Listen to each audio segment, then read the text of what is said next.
Bonjour Gérald, bonjour à toutes, bonjour à tous. Heureux de vous retrouver pour cette nouvelle édition, cette nouvelle émission en direct de Saint-Martin-en-Haut. Vous venez de le dire, les festivités 2004. Alors c'est la première fois. Bonjour Monsieur le maire, merci de nous recevoir chez vous. Bonjour.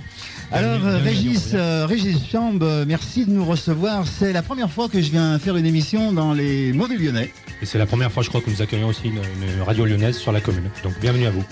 Merci. Alors une émission, vous connaissez le principe des festivités. Nous allons faire le tour de Saint-Martin-en-Haut en parlant bien sûr de son patrimoine, en parlant de ses commerces, de la restauration bien sûr. On va parler un peu gastronomie, du tourisme. Et puis également, puisque Saint-Martin-en-Haut est une commune agricole et en particulier un peu spécialisée autour des fruits rouges, tant appréciés par tout le monde. Les cerises qui commencent à arriver. J'aime bien cette émission, c'est extraordinaire. Donc les cerises, les fraises, les framboises, ça se fait dans toute la région, donc on en reparlera également tout au long de cette émission. Et puis également avec un jeune groupe qui nous est présenté par la MJC, il s'appelle les Rescapés, et donc ils nous joueront tout à l'heure, ils nous chanteront 2 chansons, et puis également on fera un petit tour du côté de 2 chorales, et vous entendez, c'est vrai que maintenant les chorales sont revenues à la mode, alors ma foi on peut en passer sans aucun problème sur les ondes de radio, et puis donc 2 chorales qui nous accompagneront comme ça tout au long de cette émission. Voilà un petit peu le schéma de ces 3 heures. Alors Régis Chamb, d'abord peut-être présenter un petit peu Saint-Martin-en-Haut, la surface, les habitants, j'en passe des meilleurs. Alors Saint-Martin-en-Haut, comme vous l'avez évoqué, est une commune essentiellement rurale de 3600 habitants, qui a une superficie de 3850 hectares. Il faut savoir que c'est la commune en superficie la plus grande du département après la commune de Lyon. Elle se trouve au sud-ouest de la région lyonnaise, à 30 km de Lyon, à une altitude moyenne de 730 mètres d'altitude, donc moyenne montagne. Avec, comme vous l'avez dit tout à l'heure, essentiellement de l'agriculture, mais aussi, on y reviendra, du commerce, de l'artisanat et un milieu associatif très riche. Alors, un nombre d'habitants de combien ? 3600 environ. 3600 habitants. Alors, c'est vrai, moi j'ai été surpris, un petit peu décrire pour ceux qui ne connaîtraient pas. D'abord, je vais simplement, éventuellement aux auditeurs de Lyon Première, si vous ne connaissez pas Saint-Martin-en-Haut, venez découvrir ce village. Alors, on est à la maison de pays, on en reparlera tout à l'heure d'ailleurs, c'est l'office du tourisme, la maison de pays. On est devant une place avec une superbe église dans le dos, la mairie est à 2 pas.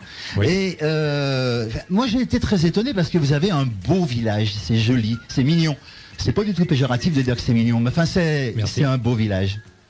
Effectivement, moi en tant que natif de Saint-Martin, je ne peux pas vous dire le contraire, mais les gens qui viennent chez nous en général, et notamment, on a une grosse affluence depuis que cette maison de pays a été ouverte il y a environ 1 an, repartent tous effectivement avec ce sentiment d'avoir découvert un village qui a effectivement des atouts non négligeables, essentiellement aussi d'un point de vue touristique. On a l'impression qu'il y a une âme ici. Bonjour Pierre Courbière, prenez le micro. Bonjour. Alors vous êtes là, vous allez nous accompagner tout au long de cette matinée pour nous raconter un petit peu Saint-Martin-en-Haut. Alors tout d'abord, Saint-Martin-en-Haut est né quand ? Saint-Martin-en-Haut n'a pas vraiment d'histoire, contrairement par exemple à Saint-Symphorien-sur-Coise, qui est la commune la plus importante, qui sont nos voisins, qui était autrefois Saint-Symphorien-le-Château. Si Saint-Martin-en-Haut n'a pas d'histoire, par contre, elle a vraiment un nom. Déjà au 9e siècle, on parle... Une histoire. Une histoire. Pas d'histoire, mais un nom.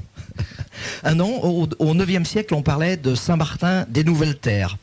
Au 10e, on a parlé de Saint-Martin de Noaillis. Au 13e, de Saint-Martin d'Anneau, Saint-Martin des Anneaux. Ça a évolué énormément.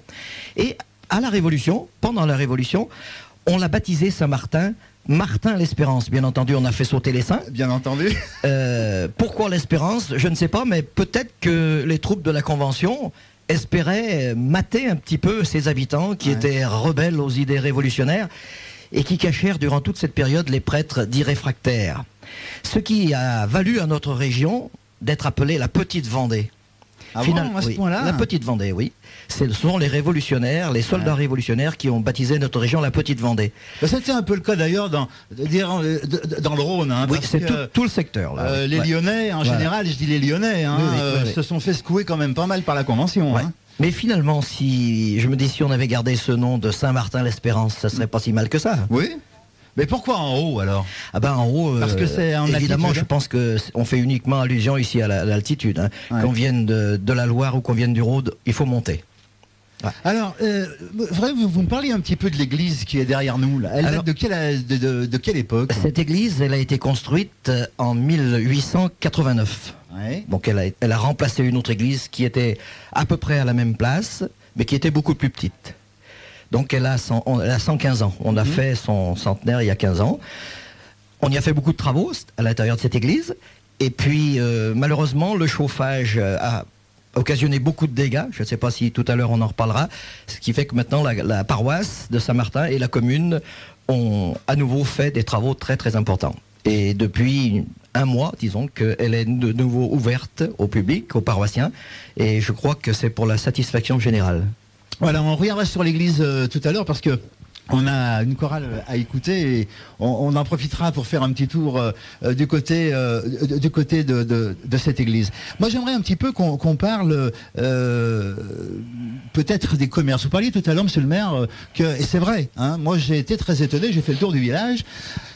C'est une commune qui est très commerçante. C'est pourquoi? Parce que vous avez des commerçants dynamiques. Effectivement, bon, c'est lié à l'histoire. Effectivement, depuis des décennies, on a un commerce qui est très riche, avec à la base notamment des entreprises familiales, on va dire. Donc il y a à peu près une trentaine de commerces directs, hein, j'entends, notamment dans la Grande Rue ici. Et ça, c'est une caractéristique forte de notre commune aussi. Les villages des alentours viennent également chez nous. Nous sommes un bourg-centre, donc les villages de moindre population viennent également chez nous.